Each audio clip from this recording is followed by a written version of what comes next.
হর হর মহাদেব। আদেশ। জয় মা মহাকালী। আপনি কি নিত্য মা দেবী লক্ষ্মীকে পুজো করেন? তাহলে আমি যে উপাচারটার কথা বলছি সেটা কিন্তু করে ফেলবেন। কিভাবে করবেন আপনারা? আপনারা দেবী লক্ষ্মীর চিত্রের সামনে বসে তাকে ধূপ দ্বীপ জ্বালিয়ে ফল মিষ্টি মালা ঠালা ইত্যাদি দিয়ে আপনারা পদ্মবীজের মালায় হওয়া চাই, কিন্তু খুব স্ট্রিক্টলি করতে হবে এবং খুব শুদ্ধভাবে করতে হবে।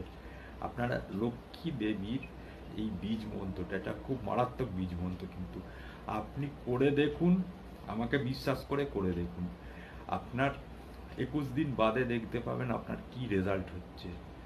বীজ মন্ত্রটা হচ্ছে ওম শ্রীম শ্রীম শ্রীম মহালক্ষ্মী নমঃ। এই বীজ মন্ত্র আমি যদি বাংলায় বলি, ওম শ্রীং শ্রীং শ্রীং মহালক্ষ্মী নমঃ। এই বীজ মন্ত্র আপনারা